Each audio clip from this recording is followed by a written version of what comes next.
తెలంగాణ ఎన్నికల సమయంలో కాంగ్రెస్ పలు హామీలు ఇచ్చింది. 6 గ్యారంటీలతో పాటు ఎన్నో హామీలు ఇచ్చింది. మహాలక్ష్మి, రైతు భరోసా, గృహజ్యోతి, ఇందిరమ్మ ఇల్లు, యువ వికాసం, చేయూత పేరుతో గ్యారంటీలను ప్రకటించిన కాంగ్రెస్ మరెన్నో హామీలను తన మేనిఫెస్టోలో పొందుపరిచింది. కళ్యాణమస్తు పథకంలో భాగంగా ఆడపిల్లల పెళ్లి చేసుకుంటే ₹1,00,000తో పాటు తులం బంగారం ఇస్తామని హామీ ఇచ్చింది. దేశ చరిత్రలో ఎప్పుడూ లేని విధంగా బంగారం ఇస్తామని హామీ ఇచ్చారు. కాంగ్రెస్ పార్టీ అధికారంలోకి వచ్చింది. మహిళలు ఇప్పుడు ఈ హామీపై దృష్టి సారిస్తున్నారు. ప్రభుత్వం ఏర్పడి 10 రోజులే కావస్తుంది. 100 రోజుల సమయంలో 6 గ్యారంటీలను అమలు చేస్తామని ప్రభుత్వ పెద్దలు గతంలోనే ప్రకటించారు. 6 గ్యారంటీల్లో భాగమైన మహిళలకు ఉచిత ప్రయాణం, ఆరోగ్యశ్రీ వర్తింపు 10 లక్షలు అమల్లోకి తీసుకొచ్చారు. అయితే కళ్యాణమస్తు మార్గదర్శకాలు ఇంకా ఖరారు కాలేదు. వచ్చే బడ్జెట్ నుంచి ఇది అమల్లోకి తీసుకొచ్చే అవకాశం ఉందని సమాచారం. అప్పటిలోగా దీనిపై మార్గదర్శకాలు రూపొందించే యోచనలో ప్రభుత్వం ఉంది అని తెలుస్తుంది. అయితే ఎవరికి ఇస్తారు అనేది కీలకంగా మారింది. బంగారంగా ఇస్తారా లేదా దానికి బదులుగా డబ్బులు ఇస్తారా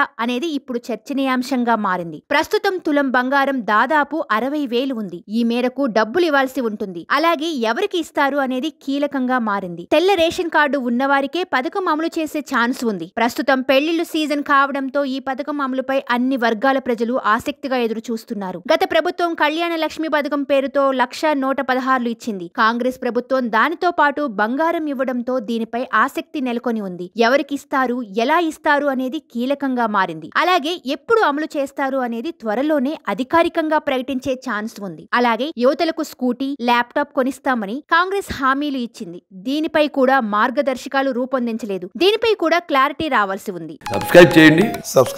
Please do subscribe to. Please like, share and subscribe to top Telugu TV. Top Telugu TV. Top Telugu TV.